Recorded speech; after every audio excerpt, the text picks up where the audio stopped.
Salut à tous, ici Raph Trollson pour une nouvelle vidéo. Aujourd'hui, on va parler de la Star Arena qui est un petit peu, qui est un mode un peu à part.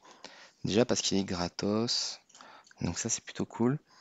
Et ce que vous pouvez regarder aussi, alors, ce qui est un peu ouf, c'est que on voit que les joueurs ils ont énormément de points, ils se livrent une course effrénée.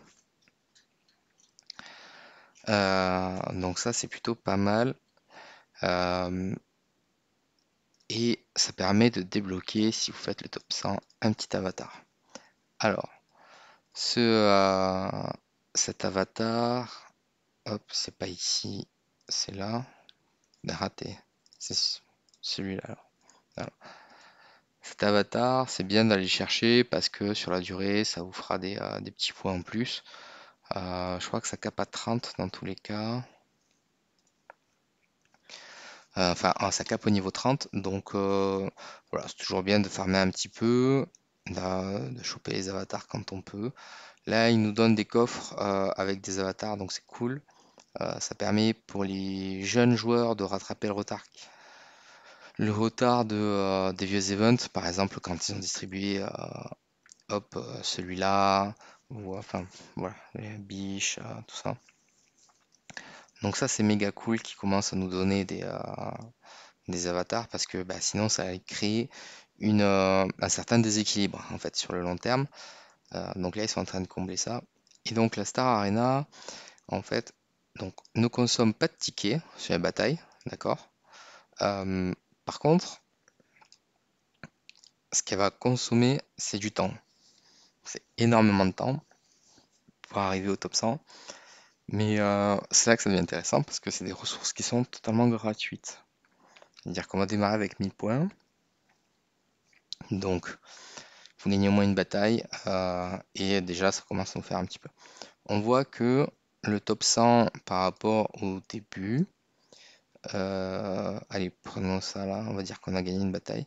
C'est le double de récompense. Donc en vrai, euh, sur 2 semaines, investir beaucoup de temps pour 500 gemmes en plus, 500 glory coin et 5000 dust, c'est pas ouf. Il y a juste cet avatar à aller chercher et je pense que ça va se tasser en fait, que ça va commencer à se tasser quand le joueur sera un petit peu lassé de tout ça. Là, ce qu'il faut se dire, c'est que pour atteindre ce seuil de points là, il faut quand même pas mal cravacher. Là, il y a beaucoup de joueurs qui sont dans les nouveaux serveurs. Donc ça veut dire que c'est tout à fait prenable en fait. C'est aussi ça qu'il faut se dire. Maintenant, comment gagner des points? Donc déjà, on voit que quand on bat quelqu'un, ici, on a le win streak, d'accord? Euh, pour la partie victoire d'affilée. Donc ça, c'est un petit peu le kikimètre ici. Hop, on voit ici. Tac. Là, par exemple, alors il y a eu quelques cheats, d'accord, pour gagner un win streak et un defense leaderboard. Donc voilà, il y en a qui se sont payés un joli coup de pub la dernière saison, je crois. Hop, ici peut-être. On peut pas le revoir? Non, on peut pas revoir, je crois. C'est pas grave. Donc ça, le nombre de victoires d'affilée, ça influe pas grand-chose. Parce que en fait, sur les 10 victoires, si vous en gagnez à peu près 3 ou 4, vous êtes à 0 point de bénéfice. Si vous perdez d'entrée, vous faites l'équivalent d'un moins 100 à peu près. Et si vous gagnez les 10, vous faites l'équivalent d'un plus 100. Ça sera ajusté en fait en fonction du niveau de vos adversaires et de votre position dans le classement. Donc c'est pas, il y a pas grand-chose de difficile. On peut juste monter. Voilà. Là, par exemple, j'ai perdu sur mon septième fight. Tac, je fais plus 47 points parce que j'en ai challengé 8 et j'en ai gagné 7. Donc voilà, c'est un petit peu. C'est assez facile. Enfin, le mode de jeu, on va dire, du coup, comme il ne prend pas de. Là, par exemple, si je challenge lui et que je perds, tac, je fais moins 56 points. Normalement, quand on est tous au même niveau de points, c'est moins 100. Là, c'est juste que il est vachement plus haut que moi dans le classement, donc bah, du coup, il y a un coefficient pour atténuer en fait la perte de points. Mais donc ça c'est intéressant. Après, on peut venir, ça c'est une des mécaniques qui est intéressante ici. Quand je bats un adversaire, je peux venir récupérer un héros. J'ai accès aux détails en fait de ces héros ici. Donc là on voit tout. Admettons, je suis intéressé pour en récupérer un. Donc je peux prendre une Garuda. Là on voit ses stats. Donc ça c'est les stats in-game. C'est-à-dire que ça prend le guild tech, ça prend les pets, ça prend absolument tout. Donc il ne faut pas s'inquiéter en disant je comprends pas les SFX, ça donne deux fois mes stats. C'est parce que ce que vous avez sur vos fiches perso, c'est pas grand-chose en fait. Il y a beaucoup de choses qui ne rentrent pas en compte. Les statuts non plus ne rentrent pas en compte. Donc ce que vous avez sur vos fiches perso, c'est ce qui est pris en compte dans tous les modes de jeu. D'accord? Et là, c'est les stats PVP. Donc c'est normal que vos stats de héros à build équivalent, à tout équivalent, soient inférieurs sur la fiche de votre perso. Donc là, je peux en prendre un par victoire. Donc là, si je suis intéressé pour prendre Garuda, je fais takeover. Voilà, hop. Et ici, j'ai accès aux héros que j'ai pris. Et donc là, ils ont numéroté, ce qui est plutôt intéressant quand même pour faire la différence. Parce qu'on se retrouvait vite à prendre bah, des Rogan. Par exemple, si je reprends un Rogan ici, hop, là, est-ce qu'il y a du Rogan? Tac. Voilà. Donc euh, ils n'ont pas le même niveau, d'accord, et 6 étoiles et 5 étoiles. Mais si on prend des E5 avec couronne par exemple et qui ont le même skin, ben, très vite on se perd en fait. Donc voilà. Ça c'est hyper intéressant. Voilà, là j'ai un Rogan 5 étoiles. Maintenant, si jamais je veux me débarrasser d'un des deux, c'est-à-dire que là, une fois que j'en ai pris 5, si je regagne ici, hop, je suis obligé de dire ici, cette flora va remplacer ce Rogan-là, ou ce Rogan-là, parce que je n'ai droit qu'à 5 euros en plus, mais je peux les faire tourner. Et après, par contre, si je valide que Flora écrase ce Rogan-là, je n'ai plus accès à ce Rogan-là. Donc ça c'est cool pour compléter vos équipes. Et ça vous permet en tant que... Alors si vous n'avez pas une équipe full, bah, de pouvoir venir compléter vos héros au fur et à mesure sur un run. Et c'est ça qui est hyper intéressant. Hop. Et ici, qu'est-ce que ça va donner? Ok, on a gagné, on est content. On lui a fait pas mal de dégâts quand même. C'est cool. Donc voilà.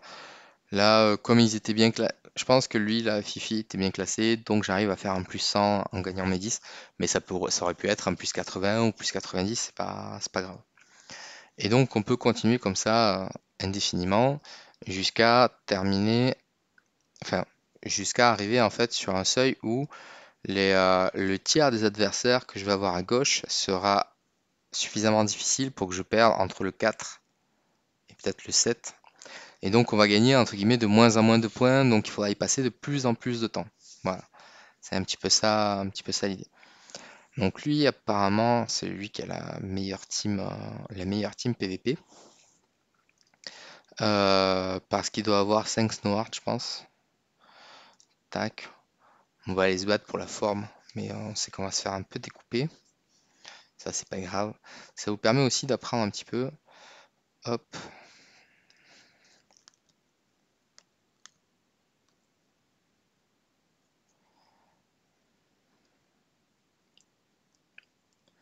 On va accélérer.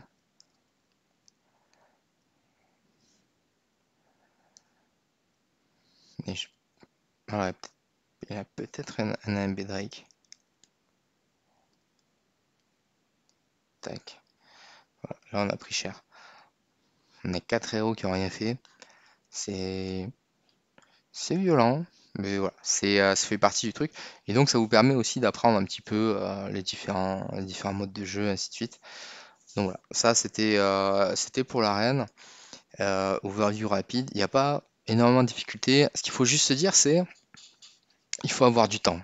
Il faut vraiment avoir du temps pour aller chercher justement les victoires, grinder un petit peu le top. On peut pas, matériellement, on peut pas le faire le dernier jour. Enfin, le top 100 n'est pas atteignable si vous démarrez le dernier jour, ou alors il faut passer 24 heures à spammer et avoir une équipe du feu de Dieu, parce que vous allez apprendre aussi en fonction, vous allez souvent retomber sur les mêmes adversaires pendant les périodes. Euh, donc, ça va vous donner aussi des tips en disant, tiens, là il faut que je change le pet, là il faut que je change ma team, je vais peut-être mettre un Rogan, enfin un deuxième Rogan. Donc voilà, c'est plein de petits trucs qui font que matériellement, si vous voulez attraper un top 100, il faut démarrer très vite. Peut-être essayer de se dire, je vais essayer de gagner 200 points par jour. Voilà. Alors après, ça, c'est jusqu'à que l'engouement pour ce mode de jeu s'arrête, parce que c'est intéressant pour tester, d'accord, mais c'est pas non plus la folie, c'est pas non plus la folie. Donc voilà, ça permet d'avoir euh, un petit aperçu de ce qu'on vaut en PvP et éventuellement aussi donner des idées de build pour les prochains héros parce que si vous battez une équipe qui a le héros que vous pensez pouvoir build, vous pouvez le prendre et tester. Donc ça arrivera pas souvent, hein, mais c'est toujours intéressant à voir. Donc voilà.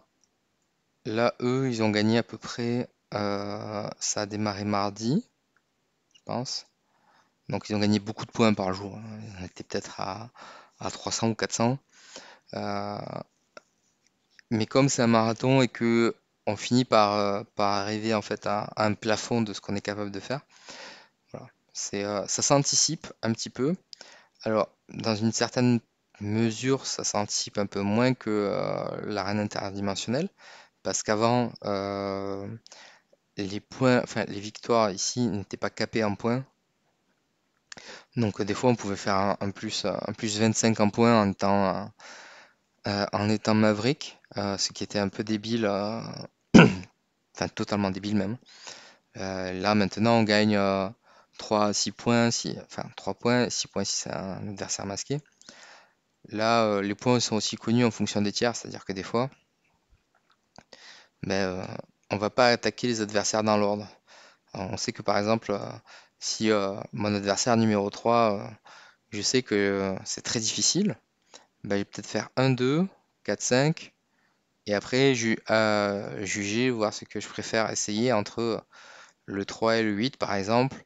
Dire tiens, j'ai peut-être de meilleures chances de gagner ici, je teste, et finir là. Parce que ça va rapportera le plus de points. Là, on n'a pas de mode smash, en mode je challenge tout le monde, et je regarde combien j'arrive à faire de victoires à la fin. Là, il y a aussi une petite partie de stratégie à ce niveau-là.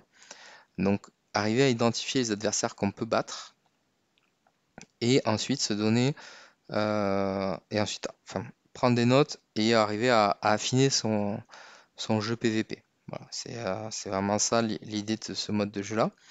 Et le petit bonus, c'est que par jour, plus vous êtes actif, plus vous allez pouvoir avoir voilà, comment ça s'appelle, des adversaires qui vous attaquent. Et donc, quand ils vous attaquent, vous allez pouvoir gagner des petits points. Enfin, vous gagnez 10 points euh, par victoire défensive. Voilà, chercher mes mots. Et vous êtes plafonné à 50 par jour. Donc là, on voit par exemple que j'en ai gagné 14. Donc normalement, ça doit correspondre ici. 21 raté. Ah oui, parce que j'ai gagné 14. Enfin, j'ai 140 points, ça veut dire que j'ai 14 victoires comptabilisées. Mais des fois, la sixième victoire, par exemple, elle n'est pas comptabilisée parce que ça dépasse en fait le nombre de points que je peux accumuler par jour. Voilà. Donc ce mode de jeu-là est assez sympathique parce qu'il ne coûte pas de ressources. La seule ressource qui va vous coûter, c'est du temps. Et donc c'est aussi ça un petit peu le truc, c'est quand vous êtes sur un jeu idle, donc qui veut dire inactif. Mais là, si vous voulez performer dans ce mode de jeu-là, c'est du temps qu'il va falloir dépenser. Et a priori, ça vaut le coup de ne le faire qu'une fois. Donc voilà, c'est 2 semaines où on dit, tiens, je m'astreins en fait à faire X combats par jour pour essayer de gagner des points et ça vous permet aussi d'affûter vos skills PVP. Et vous avez ce super event là pour aller chercher des artefacts, pour aller chercher des swaps d'artefacts, pour aussi faire muter votre compte, pour en profiter et améliorer votre équipe. Voilà, j'espère que ça a un peu éclairci ce mode de jeu là. Si vous avez des questions, n'hésitez pas. À bientôt, salut!